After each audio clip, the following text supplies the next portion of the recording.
dipaksa mengaku? Iya, sama. Ada perlakuan yang juga tidak enak yang Fikri terima? Banyak. Diapain, Fik? Banyak yang saya terima, saya dipukul, saya ditabuk, dikelepakin kepala saya kan. Saya udah jatuh, diinjak dada saya. Juga saya bangun lagi, tendang lagi sama polisi satunya lagi.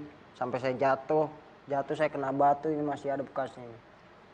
Saya kena batu, sobek air sini. Terus saya suruh bangun lagi, suruh ngaku lagi, saya tetap nggak mau ngaku. Karena bukan saya yang ngelakuin, saya nggak mau. Akhirnya saya diplastikin, muka saya diikat pakai kantong kresek. Ikat kan, saya suruh ngaku, saya nggak mau tetap. Nah di situ saya ngelawan, karena saya udah nggak kuat. Saya nggak ngelawan, saya buang kantong plastiknya, pukulin lagi saya di situ. Akhirnya Fikri nggak kuat terus ngaku? Nggak kuatnya waktu pas dibawa ke Polda. Kalau Fatah? Kalau Fatah bareng sama Fikri. Jadi di belakangan? Iya. Jadi nyusul Ucok begitu ya? Belakangan baru diambil polisi? Iya. Kalau saya kejadiannya malam.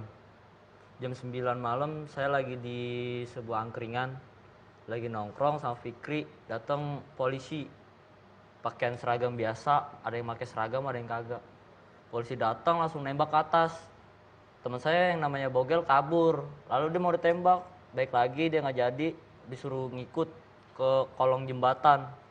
Akhirnya kan saya ditarik tuh sama polisi, suruh ngikut. Ditampar dah tuh sama polisi, dibawa ke sebuah kayak warteg ya Cok ya? Iya. Warteg, dimasukin ke warteg, udah ada si Ucok sama Andro sama si Bagus Firdaus. Terus sebutin namanya satu-satu, yang namanya Fatah sama Fikri, kan saya berdua. Lalu saya langsung digebugin sama polisi, ditonjokin. Saya ngelawan, ini maksudnya apaan Pak? Kamu 13 tahun berani ngelawan polisi? Berani kan, saya dipukul duluan sama polisi. Kamu Kata polisi, gimana, saya ngebunuh orang. Saya Terus? ngebunuh dari mana? Saya nggak ngebunuh. Kata polisi, itu yang tadi pagi di kolong jembatan ada korban banyak tusukan, kamu kan yang ngebunuh. Lalu saya bilang begini Kak, saya kagak ngebunuh Pak, saya nolongin, saya beli Aqua. Saya ngebunuh gimana? Kok saya ngebunuh, orang saya nolongin kok. Langsung saya ditonjokin, ngeliat Fikri juga diplastikin, ditonjokin tuh polisi. Sampai jam 11 malam dibawa ke Polda Metro Jaya. Langsung dibawa ke ruangan kayak kecil gitu Kak. Dilakbanin sininya, sini saya. Dilakbanin, disetrumin. Disetrum sama polisi, suruh ngaku. Kan saya di situ belum ngaku. Pakai apa disetrum? Kayak alat Kak, alat bulat panjang.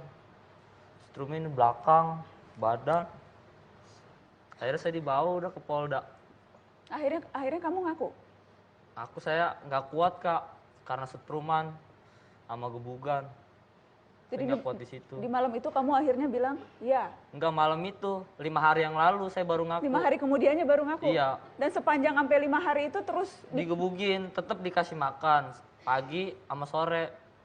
Tapi saya ditaruh di ruang tahanan, kayak tahanan apa, napi begitu Kak. Saya ditaruh di situ. Gabung sama orang dewasa? Digabungin sama orang dewasa. Lalu paginya orang tua datang. Paginya, siangnya saya dibon lagi di ruang penyidik, disuruh ngaku lagi. Dipukulin lagi? Dilakbanin lagi muka saya. Akhirnya saya nggak ngaku, sampai 5 hari baru saya ngaku, karena saya ngaku nggak kuat. Saya kan dulu masih kecil, 13 tahun. Sekarang kamu berapa? Sekarang udah 18. 18, masih kecil juga sih 18 tahun itu.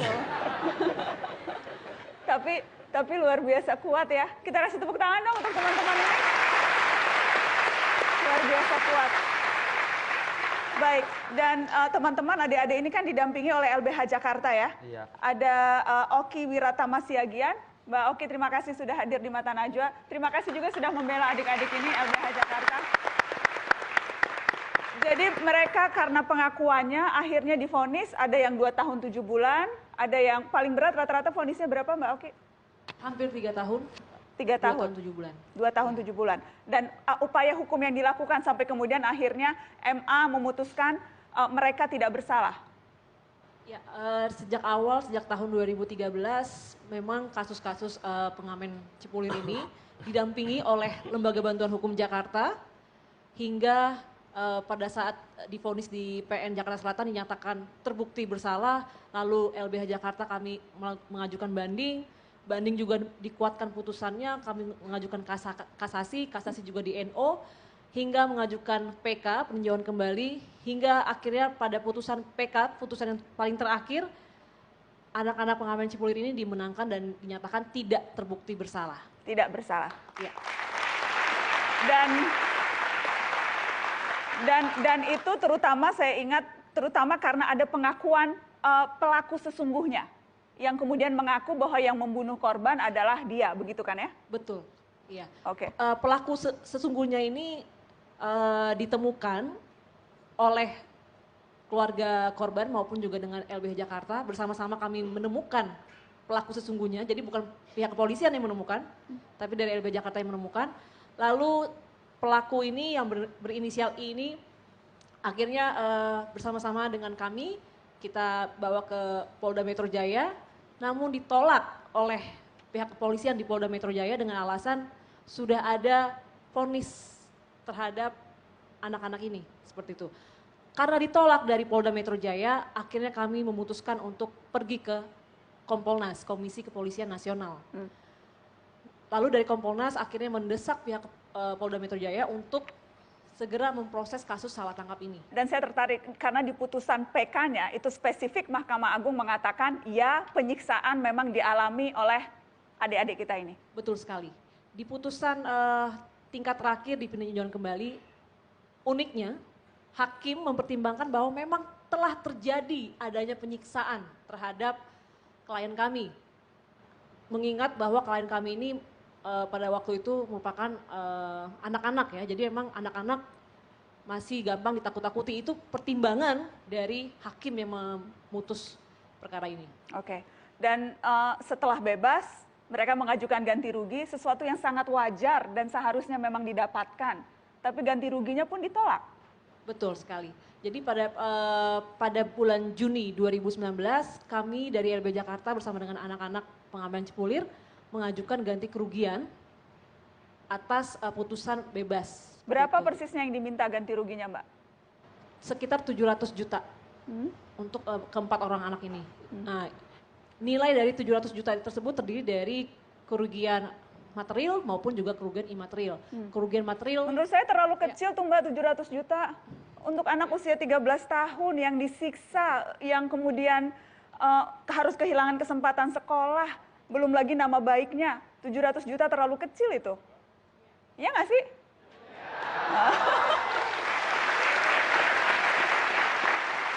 Tapi upaya itu akhirnya sekarang harus kandas karena ditolak. Betul. Dengan alasan kadaluarsa. Nah, padahal berdasarkan PP 92 tahun 2015, di pasal 7 ayat 1 disebutkan bahwa berhak mengajukan ganti kerugian terhitung sejak 3 bulan sejak diterimanya petikan putusan atau salinan putusan. Oke. Nah, kami mengajukan ganti kerugian berdasarkan salinan putusan yang telah kami terima, LBH Jakarta terima pada bulan Maret 2019, 25 Maret. Nah, dari tanggal 25 Maret hingga kami mengajukan 21 Juni 2019, maka masih terhitung tenggat waktu 3 bulan. Namun, hakim berpendapat lain, menyatakan bahwa ini sudah kadaluarsa. Oke. Adakah upaya hukum lagi yang masih bisa dilakukan untuk mendapatkan ganti kerugian ini? Ya, kami rasa masih ada langkah-langkah alternatif lainnya yang dapat diajukan untuk ganti kerugian. Oke. Seperti itu. Jadi salah satunya bisa mengajukan gugatan perbuatan melawan hukum, lalu juga ada cara-cara lain yang belum bisa saya sebutkan. Jadi perjuangan masih akan terus dilakukan? Masih akan terus dilakukan. Dan adik-adik belum menyerah ya? Masih terus mau berjuang untuk mendapatkan hak. Sekarang aktivitasnya apa? Kembali mengamen, Ucok? Enggak. Kalau saya sekarang sih ojek online. Ojek online. Iya. Kalau Fatah? Sama Grab. Oke, ojek online. Fikri, Saya parkir di kantor pos. gimana? Parkir. Parkir di kantor pos. Iya. Parkir di kantor pos. Nggak mau sekolah lagi? Masih Mau bisa sih. lo ngambil paket paket C? C. Mau nggak sekolah lagi? Mau sih. Mau ya? Lanjut sekolah ya? Mau nggak? Sekolah lagi ya? Iya, Kak. Siapa tahu bisa jadi pengacara, bantu LBH ya. Gimana? Setelah ini sama-sama kita daftar paket C, sekolah lagi, supaya bisa jadi pejuang keadilan juga. Korban yang merasakan sesungguhnya yang akan bisa berempati dan memperjuangkan yang lain. Ya, insya Allah. Iya kan, insya Allah. Siap kak. Siap? Siap. Dan akan terus mau berjuang nih. Masih mau terus berjuang. Masih terus mau berjuang. Fikri juga belum menyerah ya? Belum. Belum menyerah. Ucok? Terus Kak sampai titik darah penghabisan.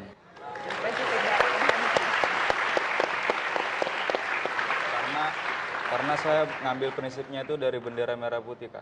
Bendera merah putih? Iya, merah itu berani, putih itu suci. Jadi berani karena benar. Gak mungkin dong saya berani karena kalau saya salah saya berani kan nggak mungkin. Berani karena benar. Iya. Apa yang mau disampaikan, Kota? Sudah sangat cukup. Cukup. Fikri? Cukup. Oke. Dan kita akan sama-sama mengawal kasus ini. Dan rasanya pemirsa Mata Najwa juga akan mengawal kasus ini sama-sama bersama LBH. Selamat berjuang adik-adik. Tetap di Mata Najwa, kami kembali sesaat lagi. Jadi kita tidak bisa menjudge langsung salah tangkap ya, tapi kita harus melihat dulu kasusnya seperti apa. Kasusnya apa sih? Yang pertama ada laporan temuan mayat ya di sana. Kemudian polisi ngapain? Penyelidikan di sana dan penyidikan agar menemukan apa? Menemukan saksi, menemukan barang bukti, menemukan tersangka dan petunjuk. Kan di situ kita temukan. Kemudian sama kepolisian diapakan itu semua? Diperiksa. Kemudian disidik, kemudian diberkas ya. Semua diberkas perkara dikirim ke kejaksaan. Kemudian jaksa nyatakan apa? Bahwa bukti material dan formil terpenuhi. Akhirnya diberikan P21. Kalau udah P21 apa tanggung jawabnya polisi? Menyerahkan apa? Tersangka dan barang bukti. Kita serahkan ke kejaksaan. Kemudian jaksa melakukan apa? Sidang toh? Vonis enggak? Vonis. Kemudian banding vonis enggak? Vonis lagi. Kemudian kasasi vonis enggak? Nah, baru di PK di situ. Jadi tugas polisi selesai. Kan ada propam, silakan. Propam nemukan enggak? Misalnya seperti itu. Ada bukti-buktinya enggak di situ? Gitu ya. Kita harus tahu bekas apa itu. Kan harus dibuktikan semuanya ya.